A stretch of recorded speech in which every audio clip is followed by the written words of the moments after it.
Scooter യാത്രക്കാരിയെ ഇടിച്ചു വീഴ്ത്തിയ ശേഷം രക്ഷിക്കാൻ ശ്രമിക്കുകയാണെന്ന വ്യാജേന 3 പവന്റെ ആഭരണം പൊട്ടിച്ചെടുത്ത കേസിൽ 5 മാസം ഗർഭിണിയായ യുവതിയും ഭർത്താവും അറസ്റ്റിൽ. കരുവാറ്റ വടക്ക് കൊച്ചുകടത്തേരിൽ പ്രജിത്ത്, ഭാര്യ രാജി എന്നിവരാണ് പിടിയിലായത്. പ്രജിത്ത് ഓടിച്ച സ്കൂട്ടറിന് പിന്നിൽ ആൺവേഷം കെട്ടിയാണ് രാജി ഇരുന്നതെന്നും മോഷണശേഷം വേഷം മാറിയാണ് ഇരുവരും രക്ഷപ്പെട്ടതെന്നും കേസന്വേഷിച്ച കരിയിലക്കുളങ്ങര SHO N സുനീഷ് പറഞ്ഞു. മെയ് 25 രാത്രി 7:30 മുട്ടത്ത് നിന്ന് നാലുകെട്ടും കവലയിലേക്കുള്ള NTPC റോഡിലായിരുന്നു സംഭവം. രാമപുരത്തെ സ്വകാര്യ സ്ഥാപനത്തിലെ ജീവനക്കാരി പള്ളിപ്പാട് നാലുകെട്ടും കവലയ്ക്കൽ ആര്യയാണ് ആക്രമിക്കപ്പെട്ടത്. പിടിച്ചുപറിച്ച ആഭരണങ്ങൾ പ്രതികൾ വിറ്റിരുന്നു. പോലീസ് ഇത് വീണ്ടെടുത്തു. ഇവർ സഞ്ചരിച്ച സ്കൂട്ടറും കണ്ടെടുത്തു. ആര്യയുടെ സ്കൂട്ടറിന് പിന്നിൽ പ്രതികൾ സ്കൂട്ടർ ഇടിച്ചു കയറ്റുകയായിരുന്നു. തെറിച്ചു വീണ ആര്യയെ രക്ഷിക്കാനെന്ന ഭാവത്തിൽ എഴുന്നേൽപ്പിച്ച ശേഷം മാല പൊട്ടിക്കാൻ ശ്രമിച്ചു. അപകടം തിരിച്ചറിഞ്ഞ ആര്യ ഓടി രക്ഷപ്പെടാൻ ശ്രമിച്ചപ്പോൾ പ്രജിത്ത് മുടിക്ക് പിടിച്ചു നിർത്തി കൈച്ചെയിനും പാദസരങ്ങളിലൊന്നും മോതിരവും ഊരിയെടുത്തു. തുടർന്ന് പ്രതികൾ രക്ഷപ്പെട്ടു. ശക്തമായി മഴയുണ്ടായിരുന്നു. മോഷണത്തിനിടെ പ്രതികൾ ആര്യയുടെ മൊബൈൽ ഫോൺ വെള്ളക്കെട്ടിലേക്ക് വലിച്ചെറിഞ്ഞിരുന്നു. CCTV ദൃശ്യങ്ങൾ പരിശോധിച്ചാണ് പ്രതികളിലേക്ക് എത്തിയത്. തന്നെ ഇടിച്ചു വീഴ്ത്തിയത് 2 പുരുഷന്മാരാണെന്നായിരുന്നു ആര്യയുടെ മൊഴി. എന്നാൽ ചില CCTV ദൃശ്യങ്ങളിൽ പുരുഷനെയും സ്ത്രീയെയും കണ്ടു. ഇക്കാര്യത്തിൽ വ്യക്തത വരുത്തിയാണ് കരുവാറ്റയിലെ വീട്ടിൽ നിന്ന് പ്രതികളെ പിടികൂടിയത്. +2 ഡിഗ്രി കഴിഞ്ഞവർക്ക് വേൾഡ്സ് ഫസ്റ്റ് AR/VR ക്ലാസ് റൂമിലൂടെ സ്മാർട്ട് ഫോൺ എഞ്ചിനീയർ ആവാം. കൂടുതൽ അറിയാൻ വിളിക്കൂ ബ്രിഡ്കോ.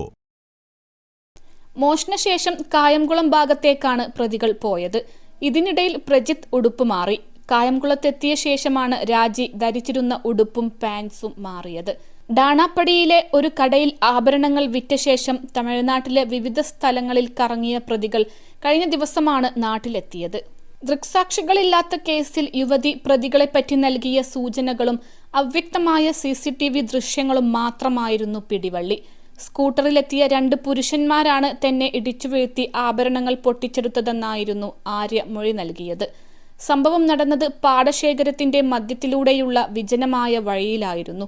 അവിടെ CCTV ദൃശ്യങ്ങൾക്ക് സാധ്യതയില്ല. നാലുകെട്ടും കവലയിലേക്കുള്ള NTPC റോഡിലേക്ക് തിരിയുന്ന പ്രധാന റോഡിന്റെ ഭാഗത്തെ വീടുകളിലെയും കടകളിലെയും ദൃശ്യങ്ങളാണ് ആദ്യം പോലീസ് ആശ്രയിച്ചത്. അവ്യക്തമായ ദൃശ്യങ്ങളായിരുന്നെങ്കിലും സ്കൂട്ടറിലെ നീല നിറത്തിലെ വെളിച്ചം പോലീസിന് പ്രതീക്ഷ പകരുന്നതായിരുന്നു. സ്കൂട്ടറിലെ 2 യാത്രക്കാരും ഹെൽമറ്റ് ധരിച്ചിരുന്നു. പാൻസും ഷർട്ടുമായിരുന്നു ഇരുവരുടെയും വേഷം. ഇവർ നങ്ങ്യാർകുളങ്ങരയിൽ നിന്ന് മാവേലിക്കര റോഡിലൂടെ മുന്നോട്ടു പോകുന്നതിന്റെ CCTV ദൃശ്യങ്ങൾ പോലീസ് ശേഖരിച്ചു. ആര്യയുടെ മൊഴിയുമായി ഒത്തുപോകുന്നതായിരുന്നു ഈ ദൃശ്യങ്ങൾ. മോഷണത്തിനു ശേഷം കായംകുളം ഭാഗത്തേക്ക് ഇതേ സ്കൂട്ടർ യാത്രക്കാർ പോയതും പോലീസ് തിരിച്ചറിഞ്ഞു. അതിൽ പുരുഷനും സ്ത്രീയുമായിരുന്നു. ഇതോടെ പോലീസ് ആശയക്കുഴപ്പത്തിലായി. ആര്യ വീണ്ടും കണ്ട് വിശദമായ മൊഴി രേഖപ്പെടുത്തി. സ്കൂട്ടർ ഓടിച്ചു വന്ന ആൾ ആഭരണങ്ങൾ പൊട്ടിച്ചെടുത്തപ്പോൾ ഷർട്ടും പാൻസും ഹെൽമറ്റും ധരിച്ച ആൾ സ്കൂട്ടറിൽ ഇരിക്കുകയായിരുന്നെന്നും ആര്യ ഓർത്തെടുത്തു.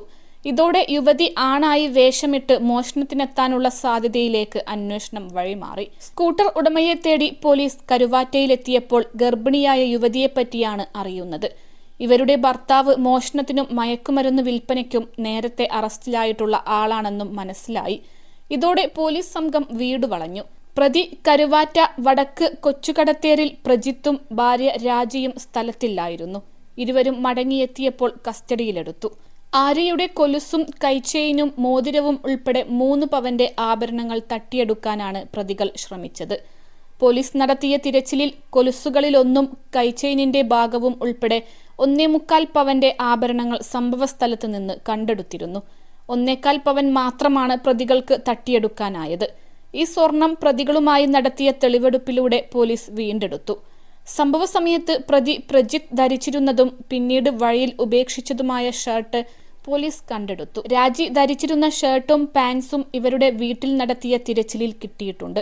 കായംകുളം DYSP അജയ്നാഥിന്റെ നേതൃത്വത്തിൽ Kariyilakulangara station house officer N Suneesh, SI മാരായ ബജിത് ലാൽ, പ്രദീപ്, സിവിൽ പോലീസ് ഓഫീസർമാരായ ദിവ്യ, സുഹൈൽ, ഷമീർ, ഷാഫി എന്നിവരും ജില്ലാ പോലീസ് മേധാവിയുടെ പ്രത്യേക സ്ക്വാഡിലെ സിവിൽ പോലീസ് ഓഫീസർമാരായ മണിക്കുട്ടൻ, ഇയാസ്, ദീപക്, ഷാജഹാൻ, അഖിൽ മുരളി എന്നിവരുൾപ്പെട്ട സംഘമാണ് അന്വേഷണം നടത്തിയത്.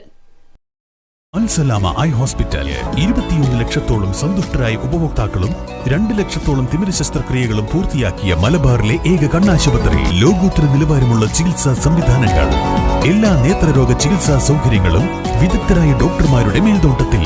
Al Salama eye hospital, hospital road, Perinthalmanna.